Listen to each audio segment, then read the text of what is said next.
Alors, quand vos relances amiables, courrier, mail, téléphone n'aboutissent à rien, que en plus vous avez rajouté une couche de menaces, que vous avez envoyé une mise en demeure à votre débiteur et que ce dernier fait toujours la sourde oreille, qu'il ne vous paye toujours pas, alors c'est qu'il est peut-être temps de lancer une procédure judiciaire à son encontre. Parmi la panoplie de procédures en vigueur, l'injonction de payer, eh bien, elle présente l'avantage d'être l'une des plus accessibles, sans doute la plus accessible, tout simplement, la plus simplifiée, parfois la plus courte, mais c'est pas toujours garanti, et surtout la moins coûteuse. Alors, est-ce que pour ces raisons, c'est une bonne idée? Est-ce que c'est une stratégie payante que de lancer une injonction de payer? C'est ce que nous allons voir dans ce podcast. Et pour cela, nous allons passer en revue la liste. Alors la liste non exhaustive, on va prendre juste les principaux avantages et donc forcément les principaux inconvénients d'une telle démarche judiciaire. Donc on commence par les avantages. Alors l'avantage numéro 1, eh bien, c'est qu'il n'y a pas besoin de prendre un avocat, malgré ce qu'on peut vous faire croire parfois sur certains prestataires qui vous font croire qu'il faut un avocat ou qu'il faut votre propre huissier. C'est pas vrai. Pour intenter une action en justice cet acabit, eh bien, on peut se passer évidemment des services d'un tiers. On peut le faire soi-même.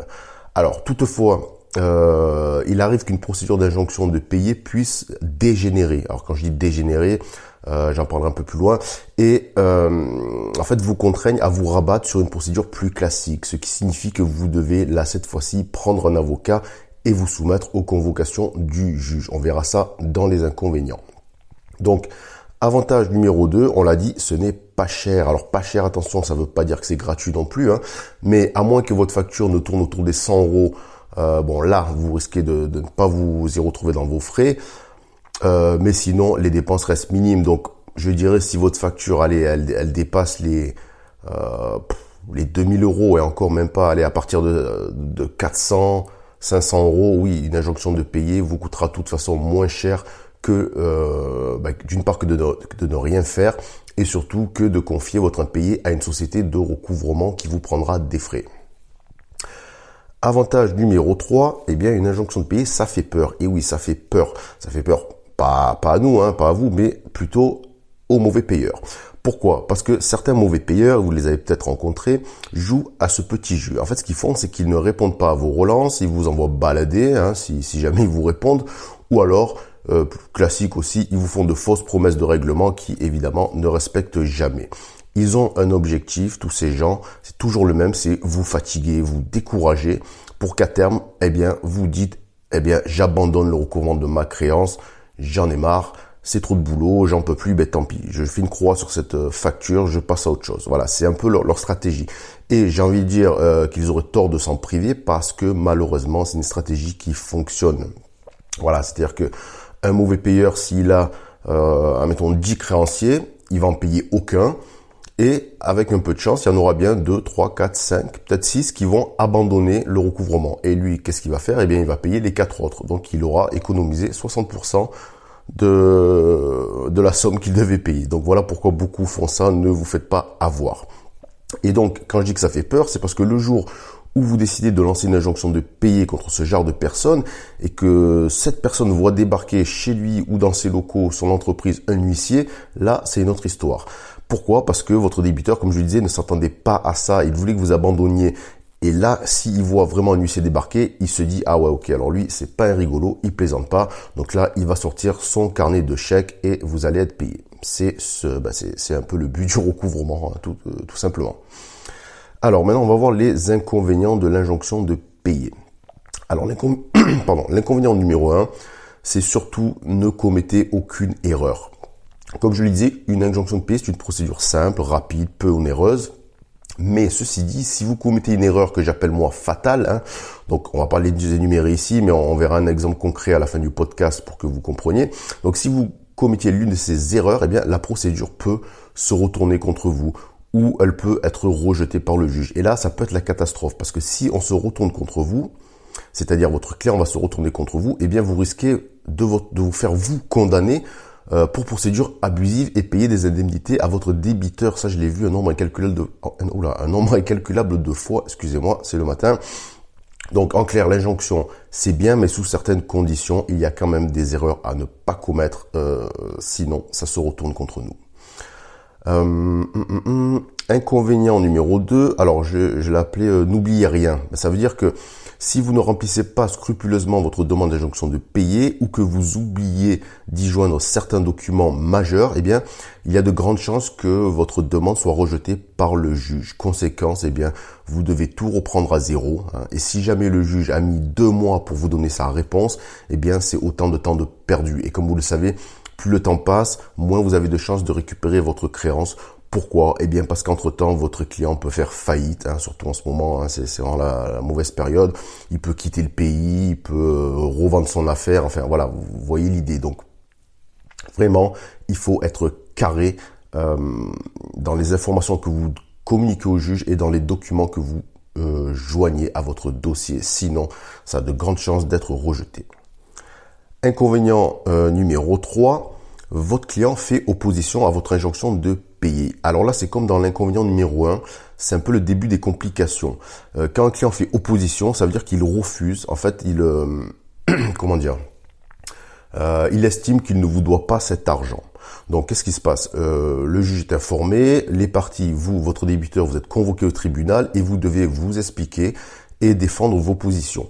Donc, si votre débiteur a fait opposition sans raison valable, qu'il a fait ça un peu n'importe quoi juste parce qu'il était énervé, c'est pas grave, il va sûrement être débouté par le juge et vous remporterez l'affaire.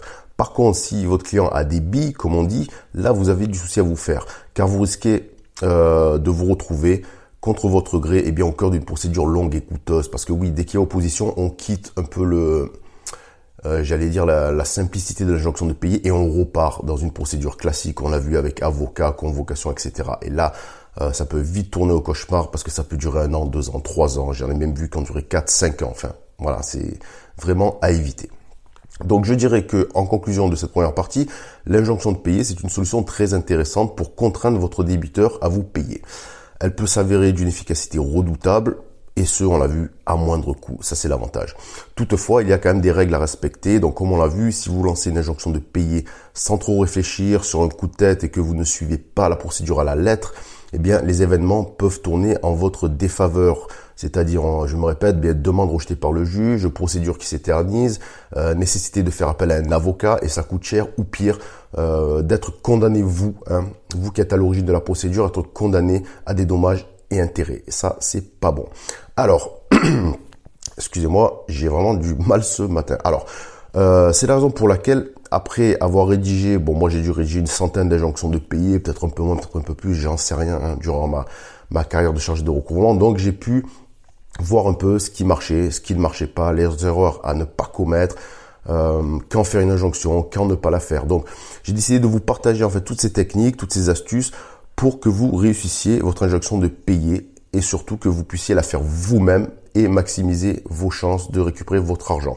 Donc, j'ai décidé de vous guider en fait pas à pas dans la rédaction de votre injonction jusqu'à son exécution en passant par le choix de l'huissier, etc. Vraiment tout ce qu'il faut savoir dans une nouvelle mini-formation, je dirais mini parce que c'est une formation thématique, une formation vidéo comme d'habitude qui s'intitule « Comment faire une injonction de payer efficace » et maximiser vos chances d'être payé. Donc si ça vous intéresse, après je m'arrête, je vous ai mis le lien dans la description du podcast et là vous aurez tous les détails. Donc on continue et ce que je vous avais dit, de quoi j'avais parlé. Ah oui, je vous avais parlé de cas dans lesquels, d'erreurs fatales, j'ai un peu exagéré, mais dans lesquels ne jamais faire une injonction de payer. Alors il existe plusieurs situations de ce genre où vous devez vous abstenir de passer par cette voie judiciaire. Donc je vais pas toutes les passer en revue, elles sont toutes en détail en plus dans la formation vidéo dont je viens vous parler. Mais là aujourd'hui, on va parler d'un exemple qui est le litige. Alors le litige, c'est vraiment l'erreur à ne surtout pas commettre. Alors pour mieux comprendre ce dont je parle, on va prendre un exemple qui est inspiré d'une injonction de payer que j'ai réalisée il y a quelques années quand j'étais salarié pour une grosse société française. Alors je me rappelle à l'époque, donc j'ai un de mes collègues, je crois qu'il était chef d'agence, il me téléphone et il me dit « Écoute, Est-ce que tu peux lancer une injonction de payer contre le patron de la société Martin, on va l'appeler, je ne sais plus comment il s'appelait. Voilà, il refuse de me payer, on a une facture à 5000 balles. Moi, je l'ai déjà relancé 10 fois, mail, téléphone, et à chaque fois, eh bien, ça part en cacahuète. Moi, j'en ai ma claque de ce type. Envoie-lui les huissiers, vas-y, tu as carte blanche. Bon, je dis OK. Donc, je lui pose d'abord une petite question, comme je pose à chaque fois à tous mes collaborateurs ou clients qui veulent lancer une procédure. Je lui dis, OK, mais alors tu dois m'assurer qu'il n'y a aucun litige, d'une part, que tu es vraiment carré de ton côté, parce que sinon, moi, je fais rien. Oui, il me répond, t'inquiète, en fait, on lui a installé un climatiseur dans son resto il y a 3 mois. Tout fonctionne correctement. Décidément, tout fonctionne correctement, c'est juste un emmerdeur. Bon, écoute, moi, je pars du principe, je le crois, c'est mon collègue, je vais pas remettre en question ce qu'il me dit, donc je lui dis, écoute, très bien, je m'occupe de ça. Donc, je lance la procédure, quelques semaines passent, et puis je reçois un beau jour un courrier du tribunal. Et là, on m'informe que la société Martin a fait opposition à notre injonction de payer. Qu'est-ce qui se passe? Les deux parties, comme on l'a vu tout à l'heure, sont convoquées devant le tribunal pour s'expliquer. Donc déjà là, ça sent pas bon parce qu'il faut qu'on prenne un avocat. Et je me dis, il y a peut-être anguille sous roche. Donc je vais pas tout vous raconter en détail le déroulement de l'affaire. D'une part, ça serait trop long. Et deuxièmement, je vous avoue que je me rappelle plus de tout en détail. Donc pour aller à l'essentiel, voilà ce qui s'est passé. Donc Monsieur Martin, le propriétaire du restaurant chez qui on a installé une clim, en fait, ce qu'il a fait, c'est qu'il a démontré à l'aide d'un expert, donc il a fait appel à un expert, que la clim, qui était censée être réversible, donc réversible chaud et froid, pour ceux qui ne sauraient pas, qu'on lui avait installé, en fait, elle ne soufflait que du froid. L'option chauffage n'a jamais fonctionné. Donc pour son business, évidemment, c'était une catastrophe parce que la période à laquelle on lui a installé, c'était début de l'hiver, donc imaginez, c'est en Alsace, donc hiver en Alsace, c'est très très violent, il peut faire jusqu'à -20, -25, voire pire quand on sort des grandes villes. Donc évidemment, les clients venaient dans son resto et ils devaient garder la doudoune, le bonnet, les gants, l'écharpe pour manger. Donc évidemment le cauchemar. Donc c'était vraiment très très mauvais pour son business. Donc il s'est avéré que le restaurateur nous avait informé de ce problème. Donc quand je dis nous, c'est pas moi, c'est le chef d'agence, dont j'ai parlé tout à l'heure. Malheureusement, on lui a envoyé un technicien, mais il a jamais réussi à résoudre ce dysfonctionnement. Mystère, on ne sait pas d'où ça vient. Alors, plutôt que de prendre sur lui et de lui changer le matériel défaillant, eh bien, le chef d'agence, lui, il a préféré botter en touche et lancer une procédure contre son client. Voilà, il s'est dit, peut-être naïvement, ou sous le coup de la colère, moi j'ai fait mon boulot, je lui ai installé sa clim, maintenant il doit payer, point barre, basta. Bon, si ça marche pas, c'est pas mes oignons, ça doit venir de chez lui. Voilà, ça c'est une erreur. Donc, évidemment, comme je l'ai dit, quand il m'a demandé de faire l'injonction de payer, il s'est bien gardé de m'en informer, et sachant que moi, s'il m'avait expliqué ça, je lui aurais dit, écoute, non, on va pas faire d'injonction de payer. Moi, je refuse de la faire. On va régler ça à l'amiable, parce que je sais que dans ce genre de situation, on court à la catastrophe. Alors, évidemment, là, c'était trop tard, parce qu'une fois qu'on a engagé, on peut plus revenir en arrière. Alors, on peut dire j'abandonne, mais l'autre en face, il va pas abandonner. Donc, une fois que vous êtes tombé dans ce piège, vous êtes mort. Vous allez jusqu'au bout. Donc, le verdict du juge, en gros, je vous dis en gros ce qui s'est passé. Eh bien, il a été très violent pour nous. D'une part, on a été condamné à payer 2000 € de dédommagement au restaurateur pour procédure abusive. Et oui, ça existe, j'en ai parlé tout à l'heure. Deuxièmement, on a été condamné à changer le matériel défectueux, donc finalement encore des frais. Donc sans parler du temps perdu et des frais d'avocat. Oui, voilà, j'ai l'air déjà condamné, mais après il faut prendre le temps qu'on a passé dessus. Moi, l'avocat, ça fait de l'argent, ça coûte de l'argent à la société. Et puis en bonus, évidemment, alors ça c'est j'en sais rien, mais c'est moi qui imagine, c'est la mauvaise réputation qu'a dû nous faire le restaurateur auprès de tous ses clients, parce que quand les clients venaient, j'imagine qu'ils leur disaient, ah oui, c'est la société Intel, ils m'ont fait un boulot pourri, n'allait jamais chez eux. Il a dû le dire à ses collègues restaurateurs, etc. Donc mauvaise image. Forcément, on a dû perdre des clients sur le moyen terme, ça c'est sûr. Donc vous l'avez compris, il ne faut jamais faire une injonction de payer quand il y a un litige avec votre client. Retenez bien ceci, c'est le meilleur moyen de vous tirer une balle dans le pied et d'aggraver votre cas. Agir sur un coup de tête parce qu'on est énervé, c'est clairement pas une bonne solution. Mais je vous rassure, si votre dossier est carré, si vous ne commettez pas d'erreurs grossières et que vous maîtrisez les rouages de l'injonction de payer, d'une part, vous pouvez la faire vous-même, ce qui vous coûtera beaucoup moins cher. et elle constituera une arme redoutable contre les mauvais payeurs. Alors peut-être que, comme vous n'en avez jamais fait, vous en avez fait peut-être une, ça s'est mal passé, alors vous vous posez peut-être ce type de questions. Alors voici un peu les questions légitimes. Quand dois-je lancer une injonction de payer? Quelles sont les conditions que l'on doit remplir avant d'en lancer une? Dans quel cas ne surtout pas en démarrer une, hein? On a vu un des cas possibles. Quel tribunal choisir? En fonction de quels critères?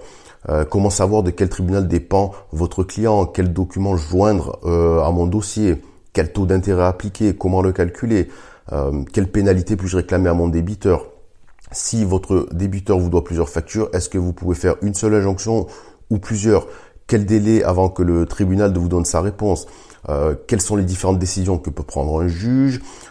Si votre demande d'injonction de payer a été rejetée, eh bien, quelles sont les erreurs qui ont été commises? Que faire si un juge refuse de justifier votre rejet?